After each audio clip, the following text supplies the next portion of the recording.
We are now live. 3, 2, 1. Hi, this is William Ramsey. Welcome to William Ramsey Investigates. On tonight's show, I have a very special guest. He's a returning guest. We talked back on June 14th, 2019 about his excellent true crime book titled Angel of Darkness, the true story of Randy Kraft and the most heinous murder spree. And that was kind of during my researches into the smiley face killings phenomenon. I highly recommend the book. A lot of true crime people do not know about this serial killer, Randy Kraft, but provided some incredible insights into that kind of that section of that kind of true crime environment. So I really enjoyed that. But we're going to talk tonight about a book that he just published in October. The title of that book, which you can see on the screen if you're watching this on YouTube, the title of the book is Operation White Rabbit, LSD, the DEA, and the Fate of the Acid King by Dennis McDougal, published in 2020. And it was a fascinating book. I read the entirety of the book. It provided me with many insights into that underground drug culture, and also about somebody whose name I wasn't familiar with. So he's going to talk more about that. Mr. McDougal, are you there? I am indeed. Awesome. Great to be here. Great. Well, thanks for agreeing to the interview. And we just decided to go live stream on short notice. So Dennis was game for it. So here we are. We will take questions after the interview. But for people who aren't familiar with you and your many books, I think it's like 13 books at last. Let me see if I can go back here. There's the list of his books. Angel of Darkness is there. Mother's Day, Last Mogul, Lou Wasserman, MCA, and the Hidden History of Hollywood, the Yosemite Murders. So a bunch of very interesting titles. This is the most recent title. But for people, like I said, who know your name, you talk a little bit about your background and also what led you to your inquiry in this book on the subject of Operation White Rabbit. Sure. I'm a lifelong recovering journalist. I got I cut my teeth, I guess, many decades ago at various Southern California newspapers, the Riverside Press Enterprise, Long Beach Press Telegram, and then finally, I spent a 15-year hitch with the LA Times in the 80s and 90s. And I've written for the New York Times over the years and TV Guide for quite a while. And eventually segued into writing books. My first title was Angel of Darkness, which was Mr. Ramsey just got finished telling you. Was the story of Randy Kraft, a little-known serial killer, at least in terms of the pantheon of Ted Bundy and Dahmer and the like, but nonetheless very prolific, and for like 13 years until he was discovered by a couple of California highway patrolmen with a dead Marine in his passenger seat. He did in somewhere between 67 and 92 young men who were hitchhiking and made the mistake of riding with Randy. And that became the basis of my first book, Angel of Darkness. I've written, I guess it is 13. I hadn't counted them up, but I've written 13 books. I'm working on a 14th at the moment. This latest one, Operation White Rabbit, the genesis for it goes back to 2006. I had a writing partner at the time, Linda Marsa, who's still out plying her craft to this day. And Linda had a much broader and deeper background in psychedelics and the scientific or medical aspects of psychedelics and LSD than I did. And she called me up one day and said, Dr. Albert Hoffman is celebrating his 100th birthday in Basel, Switzerland next month. We ought to go there and interview him. For those who are among the uninitiated, don't know who Albert Hofmann was. He was a Swiss chemist, biochemist, who worked for Sandoz Pharmaceuticals, is now known as Novartis. And he's best known as the man who discovered LSD. He stumbled upon it way back in 1939 and didn't really pay much attention to the weird side effects of it, because he was looking for a drug for Sandoz that would help women with their postpartum blues and their possible hemorrhaging after giving birth. So he set the chemical aside, and one day in 1943, he accidentally dosed himself with just a tiny bit of this stuff, and his whole world began to collapse. So he waited a week and prepared himself, and then tried it not by accident, but on purpose. One Thursday in April of 1943, took it just before he knocked off work, hopped on his bicycle and rode home. And he later described that first trip on LSD in phantasmagoric terms. The sky went wavy, everything became iridescent and day glow, and he could hear colors, and he could see sounds.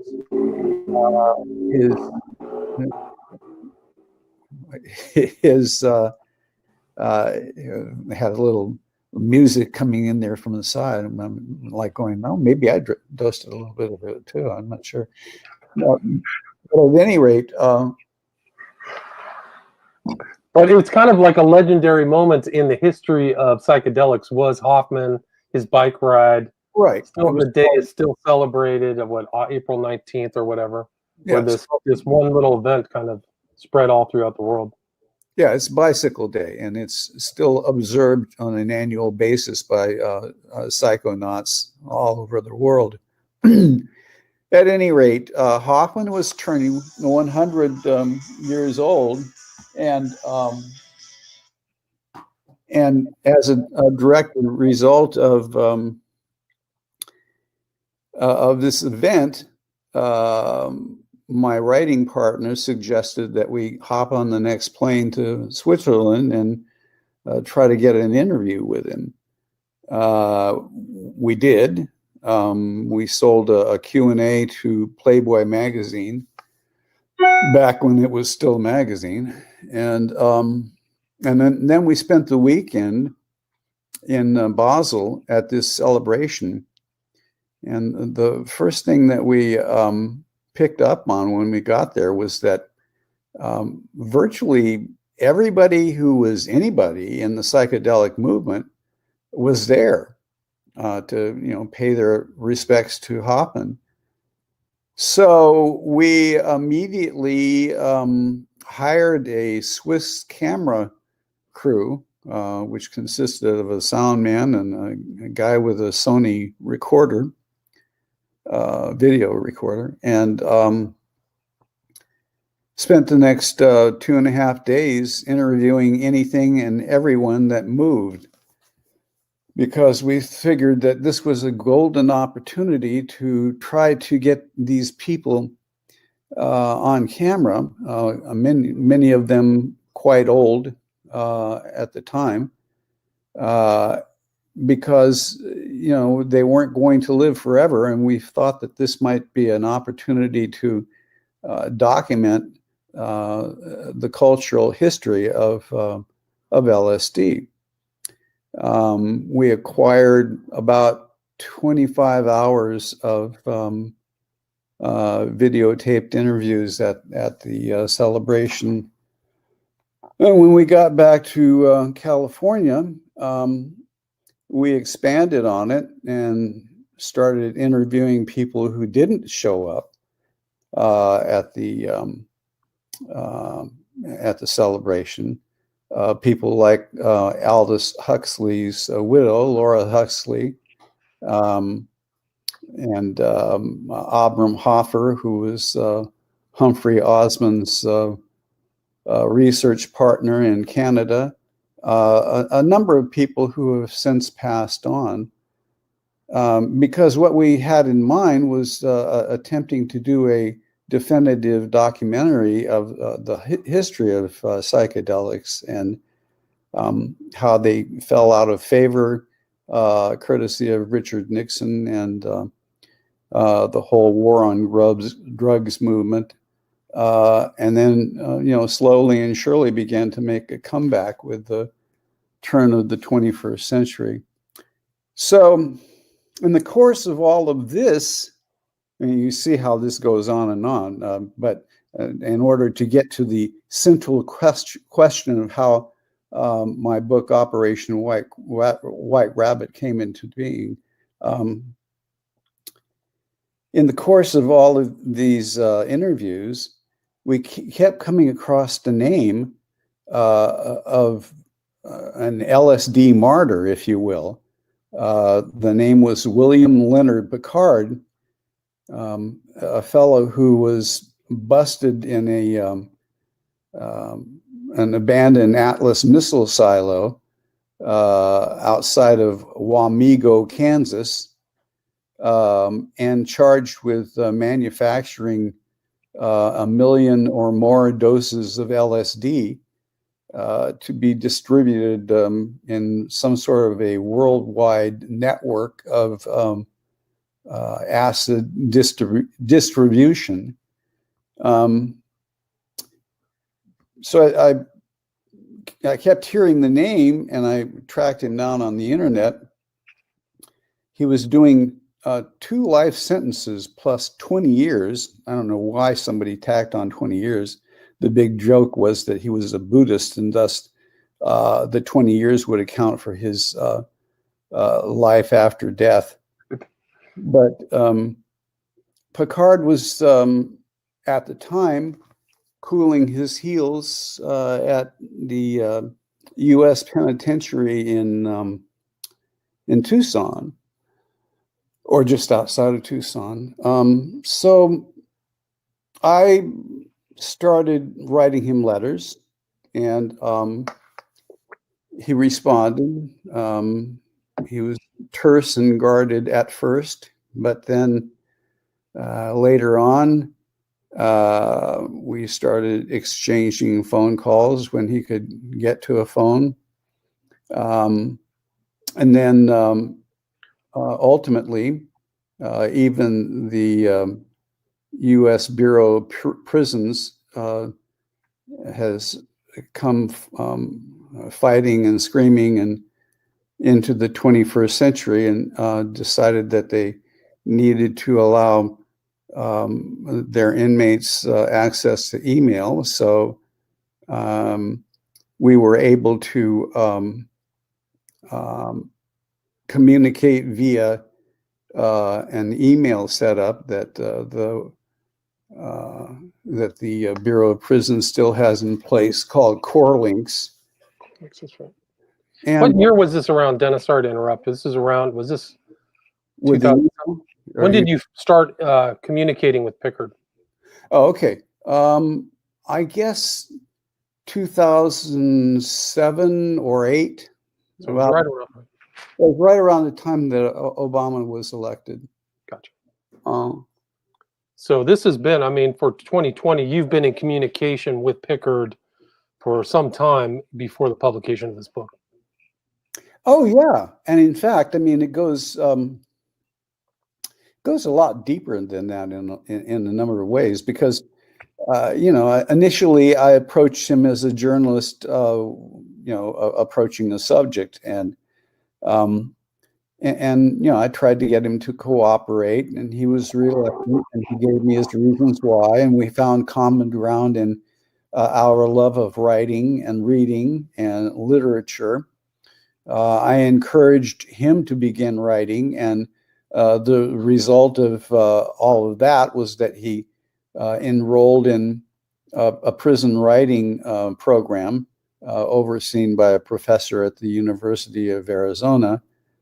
And he became the star pupil and cranked out his own memoir, The Rose of Paracelsus, which he self-published. It's like 650 pages long. In one way, I recommend it because it's colorful and gives you a firsthand look at his thinking about psychedelics in general and spirituality and how it all connects. On the other hand, it's a daunting read. You know, anybody who's been challenged by, I don't know, James Joyce or Infinite Jest, and found it hard sailing, probably should stay away. But if you, if you're really dedicated, it's quite revealing, and beautifully, there are beautifully written passages in the book. But at any rate, he self-published, and it became kind of a cult classic among psychonauts. Psychonauts being the general term that is applied to people who have a predilection for psychedelics, whether it be LSD or psilocybin mushrooms or mescaline. TMT, Yeah. MDMA. So these guys are doing all that. And it's interesting, Paracelsus was one of the first alchemists. So it's a theme within your book, but also in the sensibility of these people around Picard and people around him, is that they were kind of tinkering around with, or Shulgin. They kind of felt to me like modern day alchemists. Oh yeah, I don't think there's any question of it. I mean, that's what they did. These are people who bucked the system, even when Nixon, for what now appears to be purely political reasons, cracked down on psychedelics, made them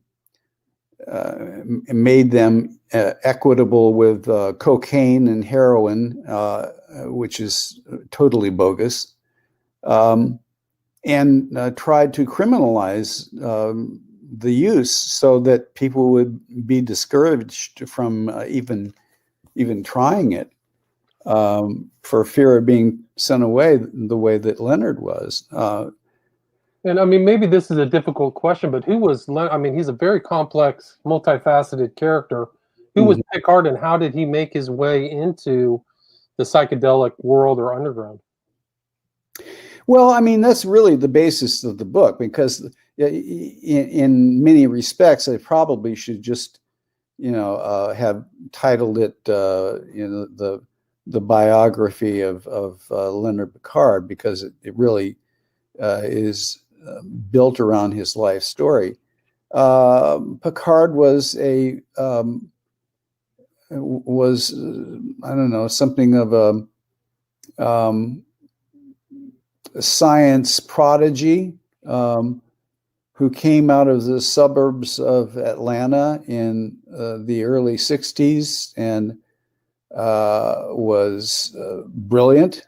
I mean, even his classmates to this day will usually start off their descriptions of Lenny Picard as being one of the smartest, if not the smartest persons that they've ever encountered. But as is often the case with genius, he had a downside, or a dark side, or whatever you want to call it. And at the same time that he was graduating with honors from his high school, and winning a full ride to Princeton University. He was also out experimenting, and with not at this point with LSD, but with other drugs and with alcohol and the like. And he stole a car, drove it across state lines, and wound up in front of a judge who saw to it that he was sent away for a while. And he spent many months in an infamous rehab in Connecticut, where he was summarily diagnosed as a narcissist by the attending psychologist or psychiatric examiner. And he never really was able to pull himself out of that that initial run-in with the law. He was bent on exploring biochemistry and neurology, and even with the onslaught of Washington and the entire establishment, I guess, against psychedelics in the late 1960s, with the jailing of Timothy Leary and Alice Lee Stanley, Leonard was not persuaded to stay away from it. He wanted to continue to try to explore chemistry and its effects on the human psyche and its connection with perhaps a higher spiritual being. He was caught up in all of the spiritualism that Ram Dass and Leary and the people who came out of the psychedelic experiences of the late 60s. They may have been scared into passing it up or leaving it be so that they didn't wind up spending more time in prison. But Leonard was not dissuaded. And it takes a certain type of intelligence to actually make these drugs. So the way it's a very kind of tight knit or small community of people who are aware of each other. And that was one of the interesting aspects of the book. Yeah, I mean, during this period, the cutoff point was like 1970, because what you had going on the outside was LSD was first outlawed in 1956, but then it was criminalized essentially in 1970, courtesy of the Nixon White House and John Mitchell's Justice Department. They came up with the draconian drug laws that we're still living with to this day, unfortunately. And Tim Leary became the most wanted man in the world. God knows why, other than the fact that he had a big mouth and he liked to drop acid now and then. But it was classic Nixonian politicking. Don't look at what my left hand is doing. Just watch the right hand here where I'm saving your children from LSD and this terrible Leary character. So, LSD became as vilified as the people who promoted it. I mean, and the whole idea that it could have really salutary positive effects all was swept under the rug, and abject fear took hold among the populace because the media latched onto it, and they're still doing it to this day. Right. Saying that LSD will, make you walk into traffic or jump off of a building or God knows what all. There's that famous case of Art Linkletter's daughter flying out of a building, and that really kind of changed people's ideas. I think he talked about it on Johnny Carson, if I remember correctly. Well, all of that is true, but if you dissect the case and you take a hard look at it, they were never able to establish that she had LSD in her system or anywhere near her when she jumped out of the building. B, she had a history of bipolar tendencies, if not out and out psychosis, and C, there was never any evidence that she had ever even dropped LSD. And that was Art Linkletter speaking in his wacky, reactionary, Sean Hannity voice, screaming and yelling on the airwaves about how his daughter died because of Tim Leary. And it was probably 99.9% bullshit. So anyway, that's. But Picard, like, he knew. I mean, he thought of himself as the kind of offspring of Leary, or somebody carrying on the torch from Leary. But he was mixing. He was just so well connected and always kind of orbiting all of these institutions and sitting in on lectures and things like that. So he's getting all new Carrie Mullis, all these other kind of famous figures, Shulgin. Mm-hmm. So he was definitely networked. Yeah, no, I mean, Picard was, his background. I mean, if you go back to the earliest years with him, his father was an attorney, a corporate attorney in Atlanta. They were well heeled. His stepmother was a leading scientist, fungal biochemist in her own right at the fledgling CDC in Atlanta. And he was raised, to pay close attention to science in general, but more specifically to take a hard look at biochemistry and how the mind interrelates with the body and with physiology, how physiology and neurology are inextricably intertwined. And, with that kind of a background, it pretty much established a vector for his career for the rest of his life. I mean, it's ultimately what sadly landed him in prison because he would not give it up.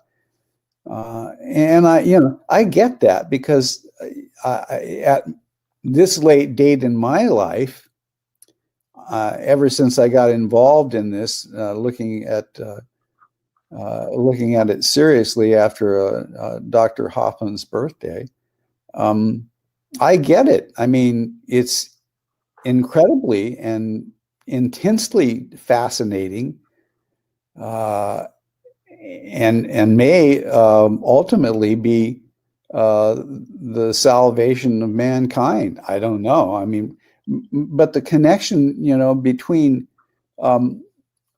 biochemistry and these substances like LSD or mescaline or DMT and human behavior are, it seemed to me, they're vital. I mean, these are connections that we ought to have been exploring for the past half century, but we haven't been able to do that thanks to politics. Right. They kind of have been. There's been independent underground explorers, right? Yeah, Shogun and some of these other people, the Brotherhood of Eternal Love. So you had all these characters.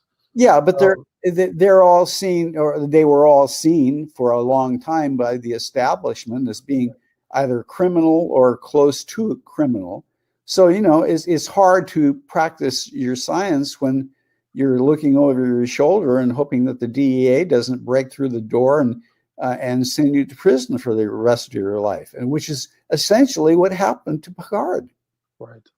I mean, they kind of were on his trail for a while, but he kind of grew up with like Owsley, Hubbard. There's other characters too who are kind of spreading the kind of I wouldn't just call it LSD. I would just call it designer drug, maybe, because it wasn't just LSD, but they were spreading it around. Can you talk? I mean, and Picard is watching these developments. Can you talk about the Brotherhood of Eternal Love and what happened to some of those guys and how they were important to Picard? Well, yeah, I mean, I can talk about it, and maybe I can try to put it into some sort of perspective, because the mythology that evolves around something like the Brotherhood and the reality are two different things. I mean, all these people who were featured in the famous or infamous wanted poster that was put out by the California Department of Justice. It was like, I don't know, a couple dozen faces on this single wanted poster, the Brotherhood of Eternal Love, and You have that in your book, right? yeah, it's in the book. But the stories that have come out of there, come out of the Brotherhood, would lead people to believe that there was some sort of underground conspiracy, which again is bullshit. These people, number one, are not conspirators because they're generally loners. They're people like Tim Scully, who would just rather that people leave him the hell alone. He just wants to, he would like to practice his science without people looking over his shoulder and telling him that he's doing this or that or something else wrong. And this is like true of most of these people. There's no grand conspiracy. The Brotherhood, the thumbnail sketch version of the Brotherhood is that they became the distribution arm of Owsley Stanley's Orange Sunshine, most famously, but all of the LSD that he manufactured in the mid to late 60s eventually began to be distributed by the Brotherhood. Most of these guys were not chemists. They weren't particularly even erudite necessarily. They were surfers. I mean, these were guys who were. It's Laguna Beach, right? Was the they were part of the surf scene down in Laguna Beach in Orange County, and this was an easy way to make a lot of money, or at least pretty good coin, with a little effort. It was shady business. Truth be told, the bulk of their trade was in hashish, not LSD. That was almost a sideline. They were into marijuana, hashish, hashish oil, and they became famous, notorious, whatever, because they came up with ingenious ways to smuggle the stuff in and out of Turkey and points east. And Right. Well, the reason I kind of brought him up is Picard was in the proceedings, right? So it's Hitchcock, Mellon Hitchcock, who comes from Millbrook with Leary, then goes to the West Coast, Brotherhood of Eternal Love, and Pickard's kind of observing and drinking in this whole situation. yeah, I mean, Picard maintained then and still to this day, I believe. I haven't talked to him for a week or two, so I don't. I mean, but so I can't imagine that his opinion has changed in the last 10 days. But Picard maintained that he was never a member of the Brotherhood of Eternal Love. He knew a lot of its members, but you got to remember, Picard was he was kind of a loner. I mean, he was not. He had his network like we all do, but he wasn't part of any kind of cabal that was interested in storming the establishment and dosing everybody with LSD. That was never part of his game plan. He was interested in perfecting the chemistry, and he was probably the most notable student of Alexander Shulgin. Right. So I mean, but he's kind of observing all of that stuff. Picard is, and he always says that he wants to be low key, unflashy. How does his kind of operation of creating LSD and other, new drugs, how does that evolve?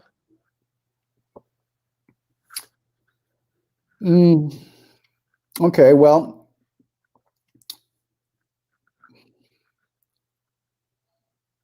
he gets kicked out of Princeton in the 60s, okay? And in a way, the next 30 years for Leonard Picard is a running attempt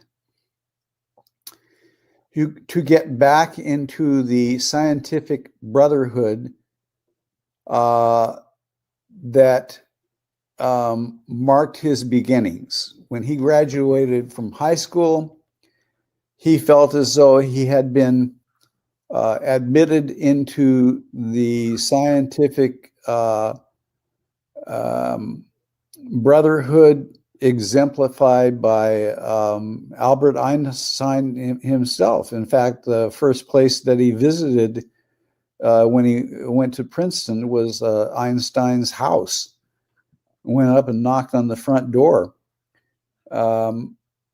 So when he got bounced because he stole a car,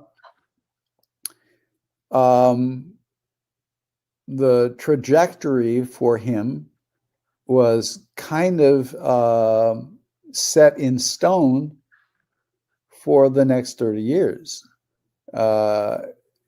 partially through his own personal choices, because he envisioned himself as something of a rogue and a vagabond. He traveled around. He had his microbus and was very much a stereotype in that sense of the quasi hippie who's always on the road in the 60s and 70s. And he visited communes and he hung out with loose women and became a loose man. But the whole time, he was also very much interested in pursuing science, and more specifically, biochemistry. So everywhere that he went and stayed for any period of time, he found himself enrolling or, at the very least, sitting in on classes having to do with neurobiology. He was he was the guy, the scholar on the outside. He was always the guy with his nose up against the window, watching the latest evolution of chemistry, and he wanted desperately, in some ways, to be readmitted into that fraternity. And he had spot jobs. He was a lab assistant at Berkeley. He audited classes at Stanford. He's in Woodside. So he's kind of in that kind of group. People that he know are the Grateful Dead and the Warlocks, and these kind of characters are all kind of definitely in Northern California. Shulgin lives south of Berkeley. I think he's in Orinda or something like that, or close to that. So, he kind of developed, but he definitely was making significant amounts of LSD for distribution. There was only a certain amount of people who were able to do it. Would you agree with that? I would agree with it. I think for a while he was more enamored of MDA and MDMA than he was LSD, but that was only because Shulgin had discovered it, and Stan Groff, another light in the LSD movement, had decided that MDMA or ecstasy was a psychotropic drug that could help enhance people's thinking and tendencies towards spirituality. But he was constantly looking for better and better ways to not just manufacture LSD, but to develop the very best of Shulgin's recipes too. He was definitely, there's no question about that. If you want a norm, a standard for who Leonard Picard was, he was a believer, a true believer in better living through chemistry, and he also had kind of a spiritual element to him. He was also a Buddhist, practicing Zen Buddhist who progressed up that path. He was definitely involved in Esalen, aware of that kind of environment. So I think he's firmly rooted in that. I think if you juxtapose him with kind of like his nemesis Skinner, one is really interested in pushing those boundaries of experience, and Skinner's just in it for the money and the benefits of having all that money, I guess. Yeah, again, you go back to the beginnings, which is what I tend to do. I'm something of a Freudian when it comes to human behavior. I'm a strong believer in roots and mothers and fathers, and where you come from kind of defines where you're going. If you look at the rudimentary beginnings of Picard, and you put that up against a character like Gordon Todd Skinner, you're going to find the alpha and omega, the positive and negative sides of the same coin in many respects, I guess. Skinner was psychochemistry with all of the trappings that the DEA warns against. He is the personification of some Vincent Price character who gets a hold of an evil potion and passes it around purely for purposes of greed and and a personal gratification.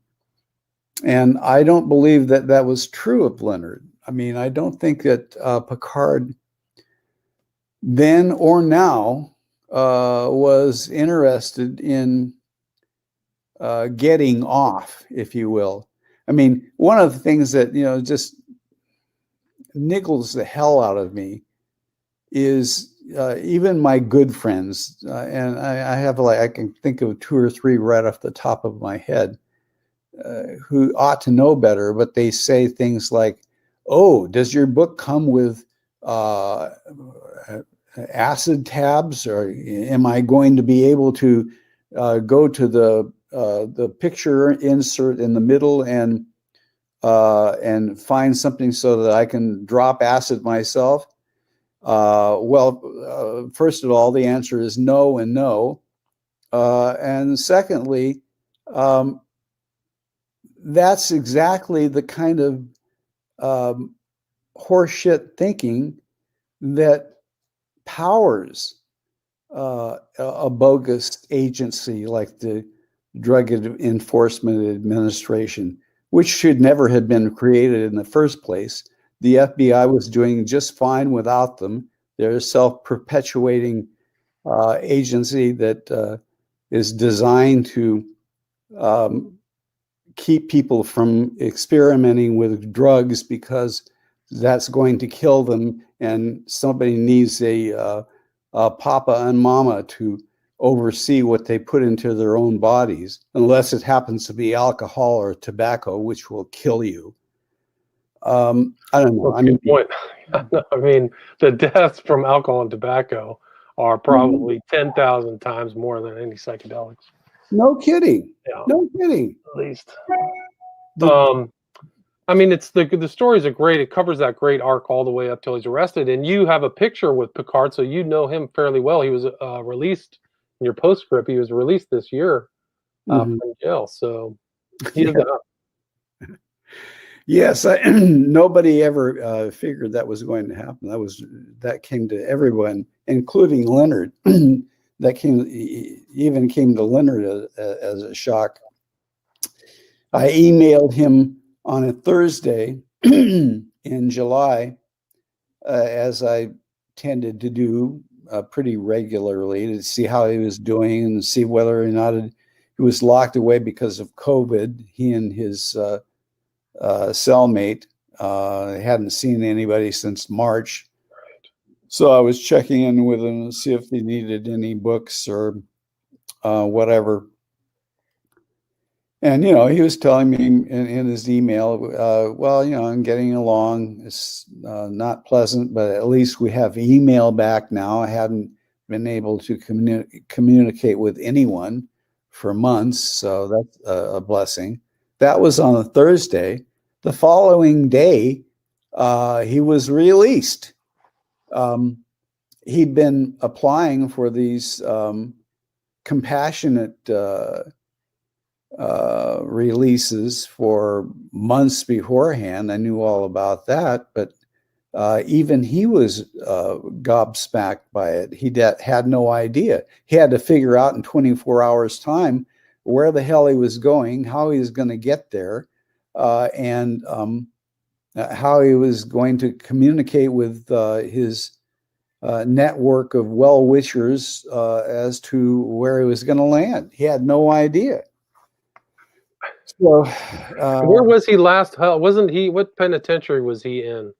Tucson. Tucson, gotcha. So Yeah. he kind of was around that area before his arrest. He was in Kansas, Arizona, kind of that area as well. So, yeah, it's a great book. I really enjoyed reading it. I highly recommend it to my listeners. Where can people find the book? Do you have a website, or is Amazon the best place, or what do you recommend? Well, yeah, I mean, Amazon's the best place for everything, it seems like. I mean, if you need toothpicks or dog treats or Operation White Rabbit, go to Amazon.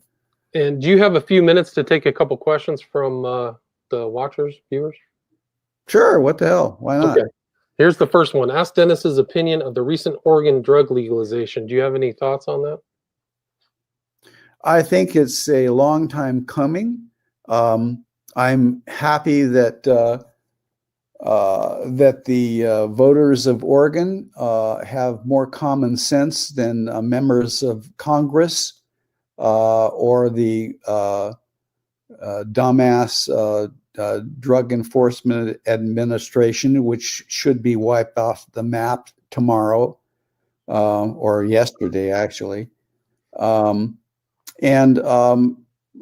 happy that adults, at least in one of the 50 states, are being treated as adults who can actually figure out what a substance might do to them if they took it, and not have to answer to the federal government or fear a break-in from cops taking them down for the crime of putting something into their mouth and swallowing it. Gotcha. I mean, I remember there was a documentary about the legalization of all drugs. I think it was in the Netherlands or somewhere, and they did the statistical things. And even with legalization, they found that drug usage didn't change. I got to find that study. It's really amazing. But the legalization didn't start some tsunami of users automatically using drugs. So here's another one for you, Dennis. Do you use an old school? This is a kind of author question. Do you use an old school typewriter? What time of day do you find productive? Early morning, late night? That's coming from Blacktooth Fox. Yes. Oh. All right, Blacktooth. Well, I used to use an old Underwood for many years, but I got switched over courtesy of the Los Angeles Times. I got switched over to PCs in the 90s, and then took a further step into Appledom in the 21st century. So now I use a laptop most of the time. What time of day do I find most productive? Hands down, the morning. It may be just a function of age, as you can tell by my face and lack of hair. I'm an aldercocker of many years, so I need a good night's rest when I wake up. After I let the dog out and have a couple of tankers of caffeine, I'm ready to roll. I can usually get,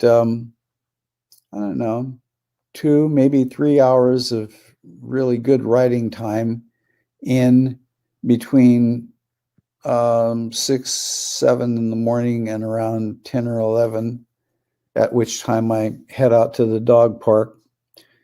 I'm not a late night writer anymore. I used to be 20 years ago, but by the end of the day, I'm ready for a good documentary series on Netflix. That's about it. He does mention Skinner in the book. Skinner is an important part later on in the book, so he definitely goes into a lot more detail about the silo and things like that. We just didn't have the time to cover it. There's a lot more information in the book than anything we've covered in this hour.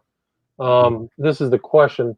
Leonard was present during the torture of Brandon Green. That's who went to jail for the. I don't think so. According to Dennis's material, that's not the case. But do you mind answering that? Was Leonard there when Brandon Green was tortured? No. I mean, Leonard was found guilty in 2003, I believe, and he was, once he was taken into custody in November of 2000. He never stepped outside of prison again until he was released this past July. Right. So, no, the Brandon Green episode was solely a Gordon Todd Skinner production. That happened. When the hell was that? I think that was 2004 or 2005. Anyway. That all happened in Oklahoma. courtesy of Skinner and Crystal Cole, and there was one other principal who came forward and was the primary source for the feds, or not the feds, the state officials who took him down. So no, the answer is no. And what do you see as the future of synthetic drugs? Do you have a comment on that? Well, I see them as inevitable. On the other hand, as with plastics and other synthetics, I'm suspicious. My natural tendency would be to, if you are interested in drugs, that the more natural they are, the better. That's not to say that Anne and Sasha Shulgin were not pioneers in this area and didn't do some great work in terms of trying to figure out the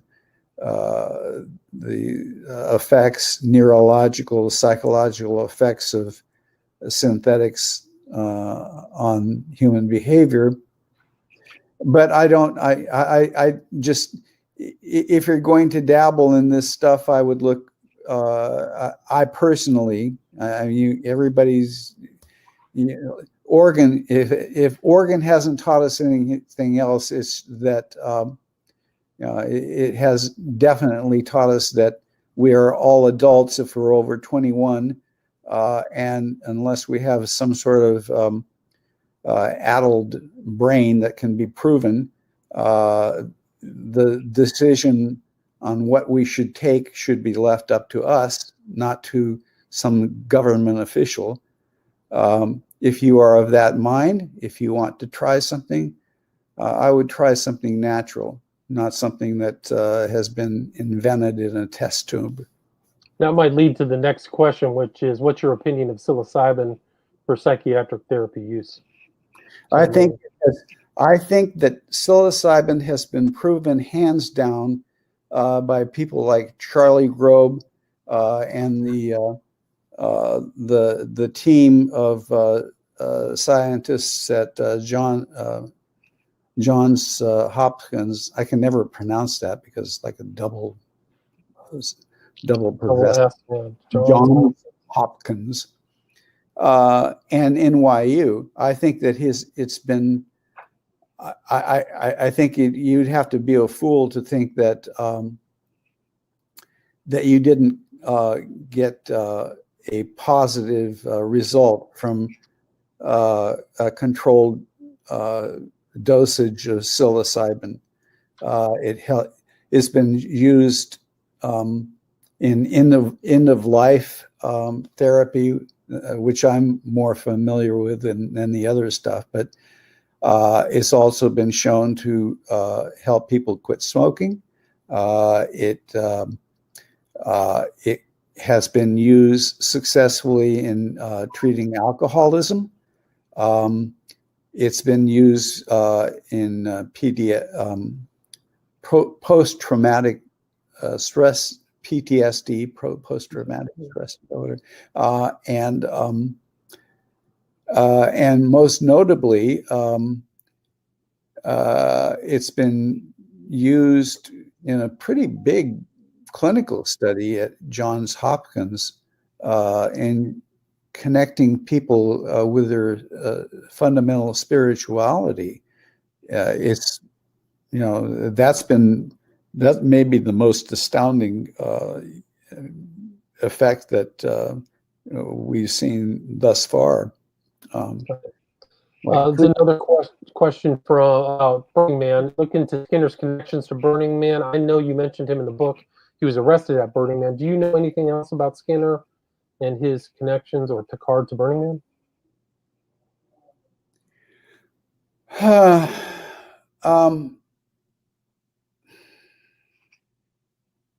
Well, I know I feel like even though Skinner has spurned me, I have made several attempts to interview him, to reach him.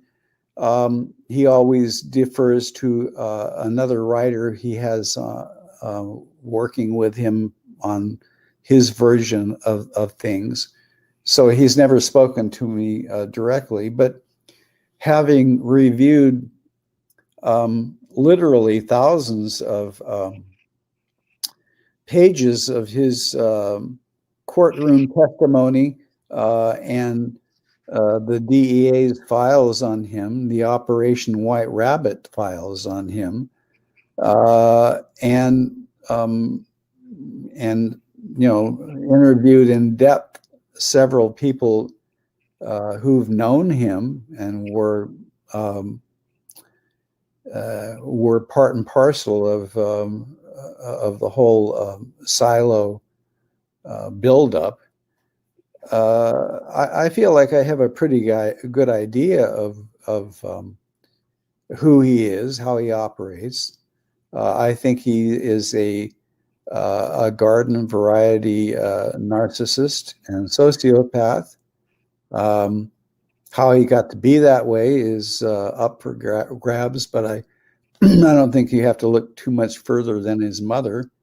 I think that he's a monster, and I think that the DEA made a bad bet when they decided to go with him as their chief witness against Picard, because I think that Skinner was, is, and will continue to be a criminal. That is his bent. That is who he is, and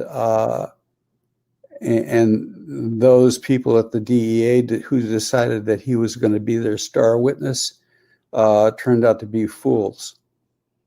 Gotcha. And is there anything else that you'd like to mention before we wrap this up? Anything I missed? Anything just to put the bookend on this?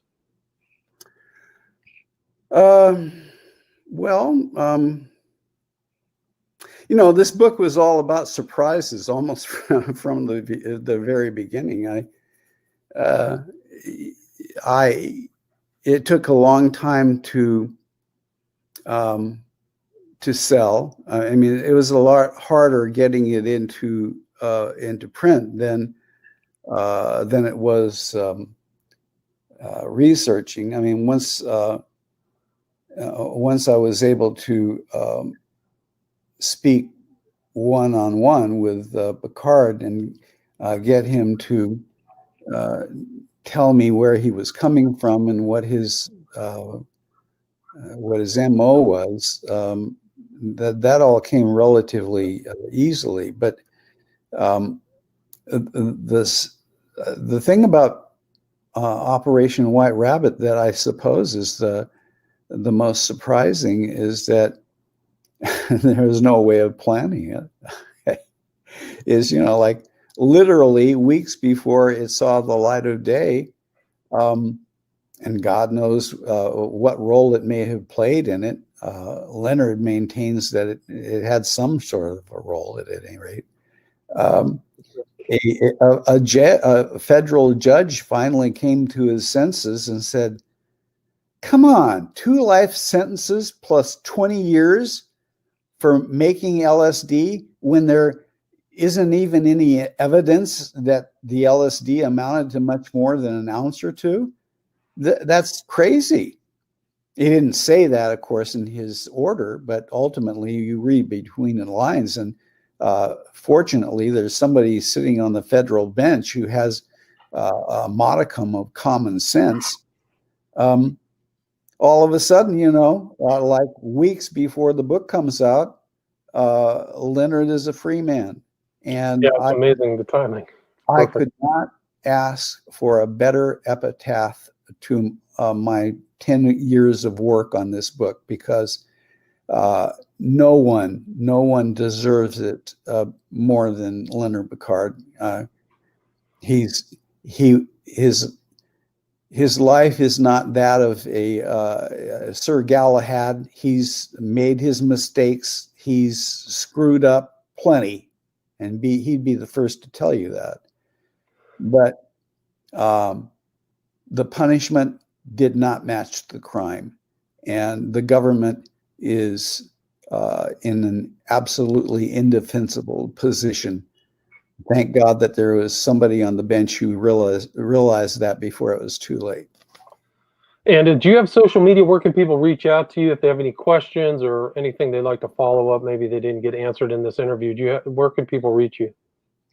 Well, I have a website, DennisMcDougal.com, but I'm also on Facebook, and my dog has his very own Instagram page. Just like Travel with Bernie.